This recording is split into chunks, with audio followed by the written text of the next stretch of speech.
En merengue italiano.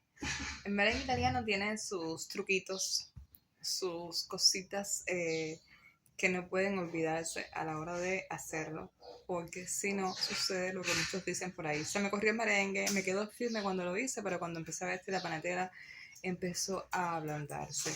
O ya cuando tenía la panetera vestida, al rato empezó a correrse. O se le empezó a salir una agüita. Bueno, eso sucede cuando ese merengue no quedó bien hecho. Y cuando olvidaste algunos tips que te voy a dar ahora, que van a ser indispensables para que ese merengue quede firme y duradero para 3 días máximo. Ahora, el merengue, como saben muy bien, el merengue italiano se hace con huevo, azúcar, una pizca de sal y yo utilizo una pizca de cremor tártaro para darle más firmeza. Este último paso o este último ingrediente es opcional totalmente. Ahora, se puede sustituir el cremor tártaro por limón natural y no limón de ese industrial que hacen por ahí, ¿no? Porque eso trae agua. Limón natural y por un poco de vinagre, un buen vinagre. Se puede sustituir este paso de cremor tártaro o este ingrediente del cremor tártaro. Ahora, recuerden que el merengue italiano es ese merengue que se hace a base de almíbar, donde se cocina el azúcar.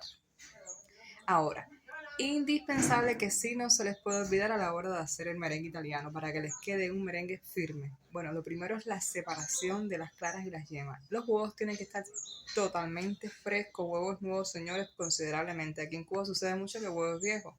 Y ya cuando el huevo es viejo, tiende a unirse la clara con la yema y ya a la hora de separarla siempre puede irse un poquito de yema en la clara. Ya ahí ese merengue no va a quedar firme porque la yema es totalmente grasa y recuerda que para hacer un merengue tiene que estar libre de grasa todo, clara, recipiente donde lo voy a hacer. Preferiblemente es bueno utilizar un recipiente donde voy a batir las claras de vidrio o acero.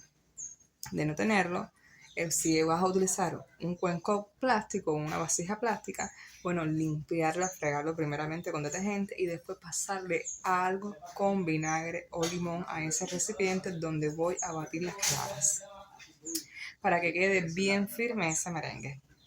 Ahora, ya les dije ya, separar las claras con las yemas tienen que ser huevos nuevos. Lógicamente, no debe haber residuos en el recipiente ni de las varillas con las que voy a batir no voy a hacer que hayan batido anteriormente una espuma grasa con las varillas. Las varillas tienen que estar también libres de grasa, también preferiblemente ellas limpiarlas con el mismo vinagre que limpia el recipiente donde vas a batir las claras. Los huevos tienen que estar a temperatura ambiente, no pueden ser huevos fríos, porque si ya los huevos están fríos, ese merengue no va a quedar bien. El azúcar. Se puede hacer con azúcar prieta, porque yo sé que aquí en Cuba hay sus situaciones con azúcar prieta, como se le dice aquí en Cuba, y azúcar blanca. Por supuesto, con azúcar blanca queda mucho más fino, más bonito, más rico. La composición. La composición del merengue, por ejemplo. Mayormente aquí en Cuba se utiliza 3 claras. Cuando yo empecé en el mundo de la repostería me dijeron con 3 claras suficiente para vestir un cake. Aquí en Cuba mayormente utilizábamos moldes de los calderos que daban aquí en Cuba, que esos moldes traían un diámetro de 20 centímetros. Con 3 claras puedes vestir un cake, una panetera de 20 centímetros y de altura también más o menos por ahí 10 centímetros. Puedes vestir con 3 claras. Entonces, ahora, ¿qué cantidad de azúcar llevarían 3 claras? Bueno, ahí está la cosa. Cuando yo no empecé con pesa, yo no pesaba azúcar, yo no pesaba clara. Y sí, señores, si lo pesas va a quedar mucho más exacto, mucho más duro, mucho más firme, mucho. Porque, ¿qué pasa? Cuando yo empecé me dijeron, no, mira, coge esta vasija, cogíamos el vasito de la arrocera, de la medidora de la arrocera, y con eso medíamos y decíamos, con 3 claras, le echábamos 2 vasitos de soda de azúcar. Así fue como empecé yo, primitivamente.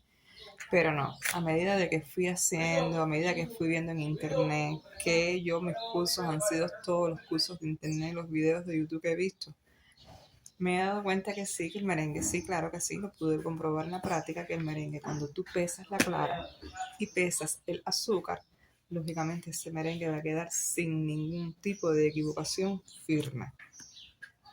Va a quedar como tiene que ser porque la repostería es así, todo debe pesarse. Antes eso yo no lo entendía, hoy ya lo puedo entender, ya cuando tengo un poquito más de experiencia. Me faltan muchas cosas por aprender, pero bueno, en el caso del merengue italiano sí les puedo hablar de él porque bueno, hablar muy continuamente y ya en la práctica he podido comprobar todas las equivocaciones y errores que cometemos a la hora de trabajarlo. Ahora, dos claras, mayormente dos claras de huevos grandes están por los 60 y pico gramos y tres claras pueden encontrarse en 90 y pico gramos o 100 gramos. Y recuerden que la composición para poder hacer un merengue italiano es el doble de azúcar que de clara. Estamos hablando de peso. Si tú tienes 60 y pico, por ejemplo, 60 gramos de clara pesado, tienes que echarle para hacer la almíbar para ese merengue italiano, debes utilizar 120 gramos de azúcar. Esa es la composición que lleva. 1 de huevo, 2 de azúcar. ¿Entendieron? Ahora, ¿cómo vamos a hacer para empezar el merengue? ¿Qué vamos a hacer? Vamos a comenzar batiendo las claras. Y conjuntamente, batiendo las claras, pongo a hacer la almíbar. Humedezco ese azúcar, como ya les había dicho, la humedezco y la pongo a fuego alto a cocinar. Como yo sé que la almíbar está.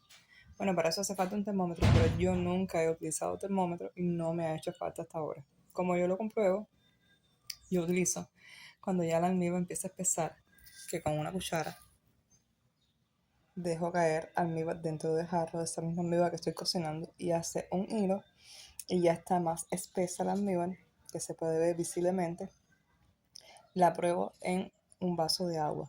Echo una gotica de la almíbar que estoy cocinando en un vaso de agua. Si yo esa gotica de almíbar que eché en vaso de agua le puedo dar forma con los dos dedos, ya está esa almíbar. Entonces ya esas claras que brevemente estaba batiendo con la sal,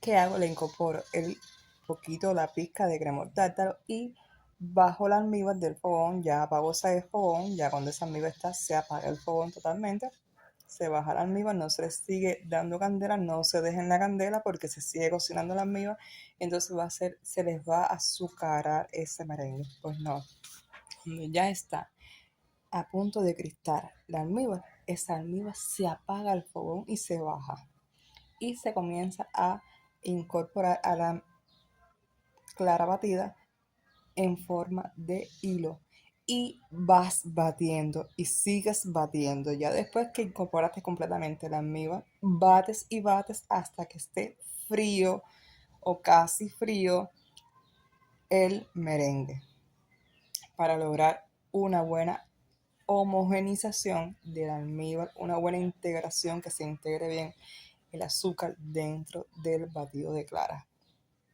¿Ok? Hasta que esté frío, no 20 minutos de batido, no.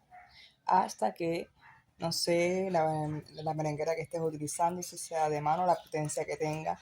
No les puedo decir 20 minutos de batido, 30 minutos de batido, porque no sé con qué batidor estás trabajando ni con qué cantidad de clara estés trabajando y de almíbar. Eso depende de muchas cosas. Pero sí les puedo decir que es hasta que el merengue esté casi frío y entonces ustedes van a ver que cuando ya terminaron, el batidor pasa trabajo para seguir batiendo porque se pone muy densa la mezcla y cuando ya apagan el batidor, que sacan los ganchos, va a quedar lo que se dice en internet, el pico de ganso o el pico de pato, no sé. Ahí es que ya entonces el merengue está firme. Y ahí si no hay ningún tipo de, si les queda así, se puede tirar contra la mampostería.